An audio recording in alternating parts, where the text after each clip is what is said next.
subtractions and divisions. I will just remove negative thoughts and I will have positive thoughts.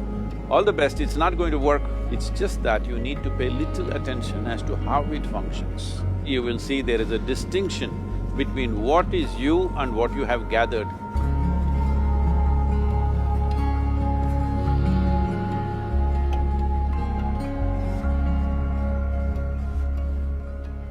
Well, see the way the question is asked and also the way normally it's addressed is, people think there is something called as negative thought and positive thought. They want to remove the negative thoughts and have only positive thoughts. For such people, I would ask them to just experiment for 10-15 seconds. Let them forcefully remove one thought from their mind. For example, next 10 seconds, just don't think of a monkey. Try not to think of a monkey for next 10 seconds. You will see you will be full of monkeys.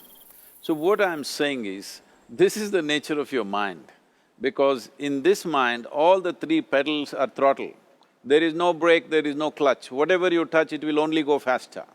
In this kind of mind, people have been taught from moral teachers and religious teachers, do not think about bad things. Well, since then it's been a full-time job. So there is no way you can handle the mind like this. This doesn't need any great enlightenment. If you spend 2 minutes with your eyes closed, you will realize you cannot do anything forcefully with this mind. So, I want to remove negative thoughts. Do not ever go in this direction, because what you want to remove will become your quality. Always you will be on it. So what should I do?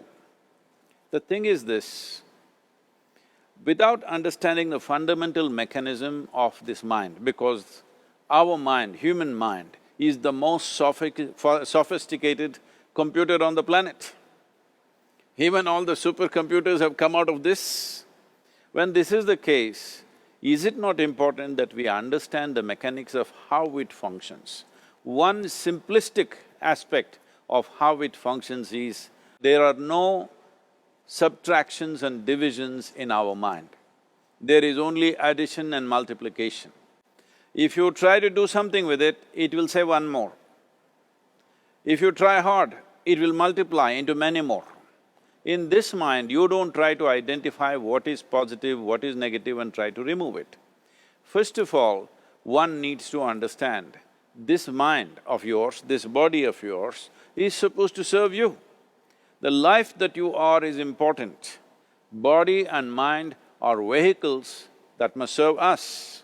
If you sit in a vehicle, it must go where you want to go. If it goes to its own destination, what is the point of such a vehicle? It's just a nuisance.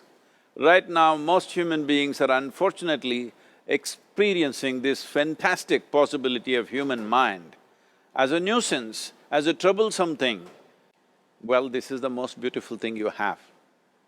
It's just that you need to pay little attention as to how it functions. One simple thing is this. First and foremost process is, that's why we put out this process called Isha Kriya.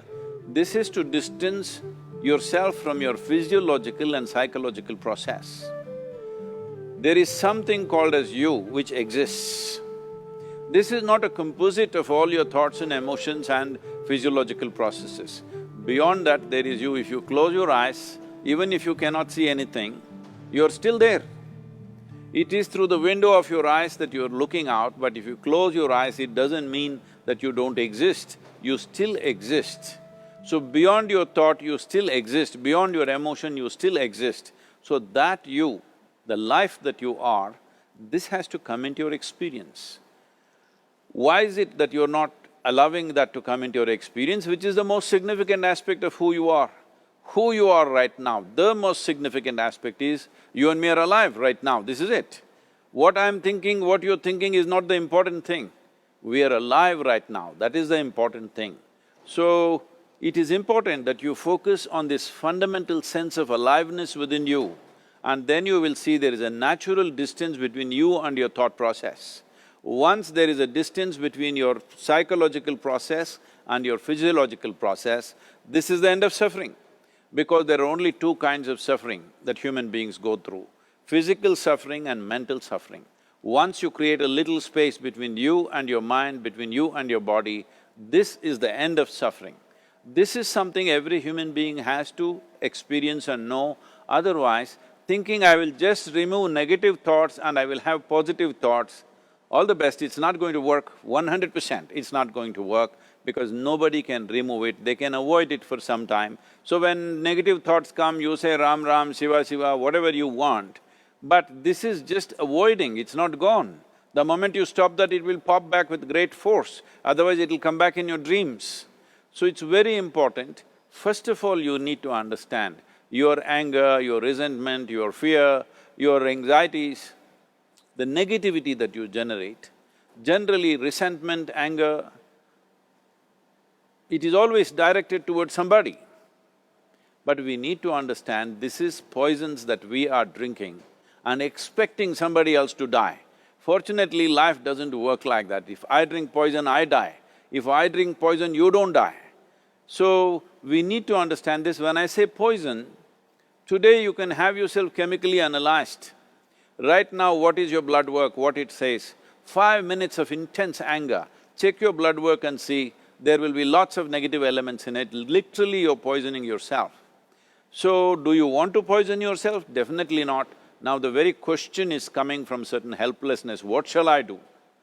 Don't do anything, just sit back and just concern yourself with something which is a life process. Maybe your heartbeat, maybe your breath, maybe just the sensation of being alive. Depending upon how sensitive or how perceptive you are, accordingly, find something. It could be a sensation in the body, it could be breath, it could be heartbeat, it could be anything, something which indicates life to you. Just pay attention to that for some time. Slowly you will see there is a distinction between what is you and what you have gathered, which includes both your physiological and psychological possibility or mess, whatever you made out of it.